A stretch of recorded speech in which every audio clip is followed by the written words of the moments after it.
this is still a very active investigation. Take a live look. You can see we have OSP detectives and also sheriff's deputies gathering evidence from this early morning shooting. Now, this fire was reported just after 3 o'clock, and you can see this fire is still burning at this hour. Redmond Highway is closed from Highway 20 all the way down to Tumolo Road. Now, take a live look. You can see we still have fire crews on scene.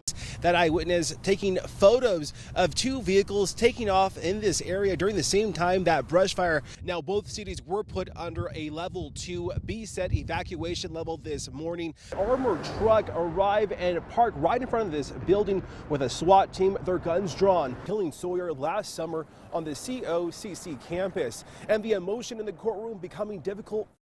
Mr. Jackson, any comment? No, thank you. Please.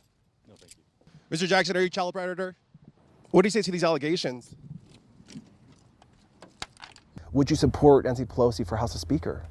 I can tell you. Talk to me in regards to President Trump. Obviously, you're an independent conservative. Do you agree with some of his policies? And if so, which ones? This is the home where investigators say a Central Oregon veteran was physically beaten with a hammer. Investigators finding Sawyer's body uncovered, lying in a ditch. Uber is one step closer to getting its fleet of cars off the ground. Last year, the plane went down in the Willow Creek Canyon area. The White House now says President Trump will sign those sanctions into law. We're following breaking news right now where a wildfire has broken out this afternoon. He's the newest internet sensation, singing a classic song and making millions of new fans. It was a story that rattled Central Oregon. 24-year-old Kaylee Sawyer disappeared after a fight with her boyfriend near Central Oregon Community College on a summer night in July 2016. According to investigators, Edwin Lara, a campus security guard dressed in a law enforcement uniform and driving a marked car, offered Sawyer a ride, which she accepts. Police say Lara then propositioned her for sex. Sawyer refuses, and minutes later, things escalate. Lara strangles her and moves her to parking lot B12, then sexually assaults and kills her with a large rock. After the murder, Lara, trying to live a normal life with a deep, dark secret. His now ex-wife and ex-Ben police officer tells investigators what happens next. Isabel Ponce says the next morning, she and her husband attended church like they did every Sunday. Video off YouTube shows Lara singing religious songs. He was very quiet, like on the way to church. Wasn't saying much. This is unusual. At church, he was just very quiet, very withdrawn. Like he would usually like grab my hand or something. He wasn't doing that. So when we get out of church, I asked him, "What's wrong with you? What's going on?" And I told him, "You know, we've been together for a very long time. I know something's up." After church, they went home and later took in a movie at the Old Mill District. The following night, while my wife was sleeping, I just got up without her noticing that I left, and I went to move the body again. The next morning on Monday, 2 days after the murder, Lara confesses to his wife. I was watching TV and I was just waiting for him to get up so we could start the morning. So he comes out of the room and his eyes were all teary. That's what I'm like, "What happened? Tell me what happened. What's wrong?" So he sits on the sofa. I turn off the TV, and then he just says that. He's like, I kill a woman, that's what he said. And I'm like, "What do you mean?" Then he's like, "I hit her with the car." But that alibi did not stick. Pictures show the campus patrol vehicle Lara was driving did not have any scratches or marks. He just kept saying, "I panic," and at that point he's already, like, he got up and he's already like going into the room and walking back and forth. And I'm not really quite understanding what he's telling me. Laura grabbing his wife's gun from her purse and getting ready to take off. He tells her Sawyer's belongings were in the shed. There's some question how much time before Ponce notified police.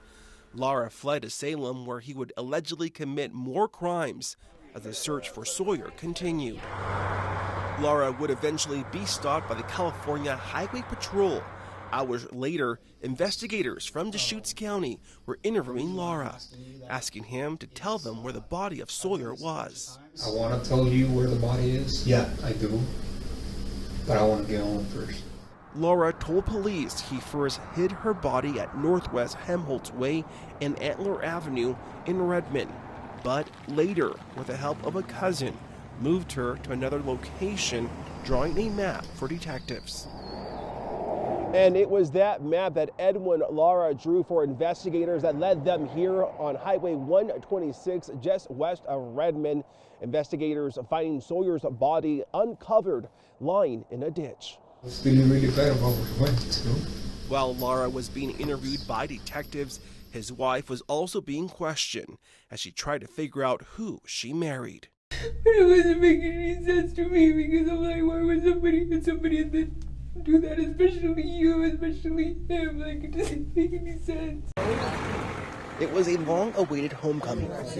Rented them out last night. Even the goats know this is a big momentous occasion. People from California, Idaho, and all across the state came to the Burns Airport to get a glimpse of Dwight and Stephen Hammond. We're freaking stoked. We're so happy. This is a long time coming. On Tuesday, news broke that President Trump signed grants of clemency to the father and son duo. Thank you, President Trump, for pardoning our ranchers. The White House saying justice was overdue for the Hammonds. Surprise and shock, I think, is that, you know, I was born and raised here. It's a very small community. We're in the middle of nowhere, and having the president acknowledge and pardon folks clear out west, it's an amazing thing. I think we all hope for it, obviously, but that it actually has happened. This is one of the greatest days in American history.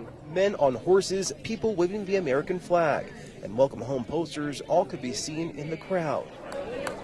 Both men spending more than 2 years in prison. They were finally home, landing in a private jet owned by Lucas Oil. Tears of emotion as the father and son walked out of the plane, where they were greeted by family members. Minutes later, the Hammonds embracing the crowd.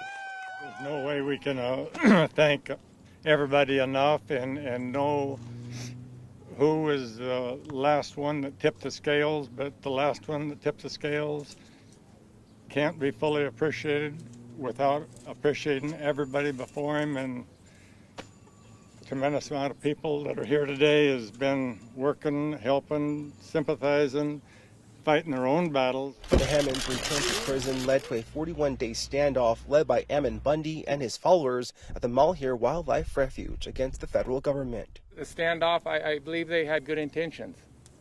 I don't know how it was received. I was out of the picture at that point. The Hammonds said they received thousands of letters from supporters and people that just followed their story. There's a time when you get to that point, a letter means a lot. I'm not very good at writing them. I hope that people get it another way, but hey, we all do what we can, and those people that were able to write letters, there was one that obviously tipped the scale, so keep active. The Hammonds will now pick up the pieces where they left off in 2016. They tell me they'll keep on ranching here in Harney County. It's moving day for a special piece of cargo. Get her tied down here so we can move it to town. Making sure everything is on right and tight. And they're checking it twice. Oh, I think it's great. Months in the making. Oh, there wasn't a train out where I lived. There's horses and wagons. This caboose is on its last trip, traveling 3.7 miles. A slow journey as people watch history being made. Destination 3rd and Main Street in Prineville. I think it's marvelous. I think it's just wonderful that they were able to afford to, people contributed to put this up here. It's exciting. I mean, it's like, oh. And I told the kids, now remember this, you can say, when I was 4 years old, I saw that happen. 26 days to sandblast the old orange paint and 22 gallons of fresh yellow and black paint to bring this caboose back to its original color. Paint job really does make it look nice. It was looking sort of shabby before. Timing was everything. A 7-minute drive to its new location, another crew ready to unload this 21-ton caboose. You're missing them bringing it in. They're bringing it right in. Slow and steady. When they had that thing up in the air and craning it over, I was just like, had my fingers crossed. This caboose ran until 1979, bringing up the rear of freight trains. Later, the rail car served as an office. Then it just sat collecting dust and rust until the Bowman Museum decided it would take this old railroad relic. 2018 is the 100th anniversary of the City of Prineville Railway, so this is going to be a big part of that. After a life of riding the rails, this slice of Prineville history is ready for its next chapter. And the crews will be putting the final touches on this caboose by putting on the lettering and also the train number. In Prineville, Pedro Quintana, News Channel 21.